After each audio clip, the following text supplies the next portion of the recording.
ఈ మనోహరి ఇంట్లో కూర్చొనైతే ఏవేవో ప్లాన్‌లేస్తూ ఉంటది. ఈ మనోహరి ప్లాన్‌లకైతే బయట అందరూ ఒక పాయింట్‌లో కలుసుకుంటారనమాట. ఇంకా నెక్స్ట్ ప్రోమోలో ఏదో జరిగిపోతుందని చూపిస్తారు. కానీ ఎపిసోడ్‌కొచ్చేసరికి అంత ఏమీ జరిగుండదనమాట. ఇంకా అసలేం జరిగిందో చూద్దామనమాట. ఇంక చిత్ర డబ్బులు బ్యాగ్ పట్టుకొని ఆటోలో వెళ్తూ ఉంటే చిత్రని ఫాలో అవుతూ రణ్వీరు, బాగి వస్తూ ఉంటారు. ఇంకా రణ్వీర్‌ని ఫాలో అవుతూ రాథోడ్ వస్తూ ఉంటాడనమాట.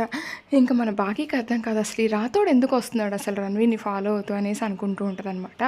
ఇంకా చిత్ర ఒక చోటైతే బస్ స్టాప్‌లో అయితే దిగిద్దనమాట. ఇంకా బ్లాక్‌మెయిలర్ లాగా మనోహరికి ఫోన్ చేసి, "ఏం మనోహరి నా డబ్బులైతే ఎప్పుడు ఇస్తున్నావు? ఎవరితో పంపిస్తున్నావు?" అనేసి అయితే ఇంకా అడుగుతూ ఉంటదనమాట. అసలు నాకు తెలిసిన అమ్మాయి చిత్ర వచ్చింది. తనే నీకు డబ్బులు ఇస్తది అనేసి మనోహరి అంటూ ఇంకా బ్లాక్‌మెయిలర్‌గా ఉన్న చిత్ర ఫోన్ హోల్డ్‌లో పెట్టేసి రణ్వీర్‌కి ఫోన్ చేసి, "రణ్వీర్ అసలు చిత్ర అక్కడ ఎవరితో అయినా కాల్ మాట్లాడుతుందో లేదో చూడు" అనేసి ఇంకా రణ్వీర్‌ని అడుగుతూ ఉంటదనమాట. రణ్వీర్ అయితే నాకు కనిపించట్లేదు, చిత్ర ఆ పక్కకు తిరిగింది అనేసి చెప్తూ ఉంటాడు. అయినా కానీ రణ్వీర్ నువ్వు దగ్గరికి వెళ్ళి చూడు పో, చిత్ర ఎవరితో అన్న ఫోన్ మాట్లాడుతుందో లేదో అనేసి ఇంకా మనోహరి అంటూ ఉంటే రణ్వీర్ సరే సరే అని ఇంకా ముందుకు వెళ్ళబోతూ ఉంటాడనమాట. ఇంకో పక్క రాథోడైతే అమర్కి ఫోన్ చేసేసి, సార్ ఇక్కడ రణ్వీర్ అయితే ఒక ఆటోని ఫాలో అవుతూ వచ్చాడు సార్, ఆటోలో నుంచి అయితే చిత్ర దిగింది సార్, అంటే రణ్వీర్ చిత్రను ఫాలో అవుతున్నాడు సార్ అనేసి రాథోడ్ చెప్పగానే, నేను ఇప్పుడే వస్తున్నాను రాథోడ్ అనేసి అమర్ అంటాడనమాట. ఇంకా అమర్ కూడా ఆ స్పాట్కి వచ్చేస్తాడనమాట.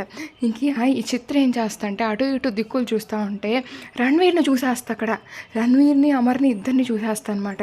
ఇంకా అప్పుడు టెన్షన్ వచ్చేసి, అమ్మో ఈ మనోహరి చిన్నది కాదు, అసలు నన్ను కనుక్కోవడానికే ఇంకా రణ్వీర్ని పంపించుంటుందని చెప్పేసి చిత్ర సైలెంట్గా అయితే ఆటోలో ఎక్కేసి వెళ్ళిపోయిద్ది అనమాట. ఇంకా అమర్ వచ్చేసి, హాయ్ రణ్వీర్ మీరేంటి హైదరాబాద్ ఎప్పుడు వచ్చారు, ఇక్కడ ఉన్నారేంటి, అయినా కానీ చిత్రాన్ని ఫాలో అవుతూ ఇక్కడ దాకా వచ్చారంట, నాకు రాతోడైతే చెప్పాడు అనేసి అమర్ అంటూ ఉంటే, ఆ చిత్ర ఎవరో నాకు అసలు తెలియనే తెలియదు అమర్, నేనైతే నా వైఫ్ అయితే ఇక్కడ బస్సు ఎక్కుతుందని నాకైతే తెలిసిన వాళ్ళు చెప్పారు, నా వైఫ్ని వెతుక్కుంటూ ఈ బస్ స్టాప్కి వచ్చాను అంతే అనేసి రణ్వీర్ అంటూ ఉంటాడనమాట.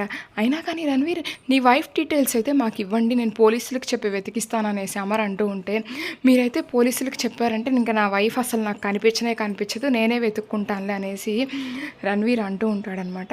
అయినా కానీ నేను పిల్లల్ని చూసి చాలా రోజులైంది, ఒకసారి పిల్లల్ని కలవాలి అనేసి ఇంకా రణ్వీర్ అంటూ ఉంటే, అవునా వచ్చి కలవండి, ఇవాళ ఈవినింగ్ అయితే మేము వాటర్ వరల్డ్కి వెళ్తున్నాము, మీరు కూడా వాటర్ వరల్డ్కి రండి, పిల్లలతో ఎంజాయ్ చేయొచ్చు అనేసి అమర్ అంటూ ఉంటే, ఇవాళ నాకు కుదరలేదులే అమర్, నేనైతే ఇంకొకసారి వస్తానులే అనేసి రణ్వీర్ అయితే అంటూ ఉంటాడు. ఇక్కడ బాగీకి అయితే అర్థం కాదనమాట, అసలు అమర్ ఎందుకు వచ్చి రణ్వీర్ని కలిశాడు, రాతోడు ఎందుకు రణ్వీర్ని ఫాలో అవుతున్నాడు, ఏమీ అర్థం కాదనమాట బాగీకి అయితే. ఇంకా అయితే నెక్స్ట్ అమర్ అయితే తన ఆఫీస్కి వెళ్ళిపోతాడు, బాగీ కూడా ఇంటికి వెళ్ళిపోయింది. నెక్స్ట్ ఏం జరుగుతుందో చూద్దాం. Thank you.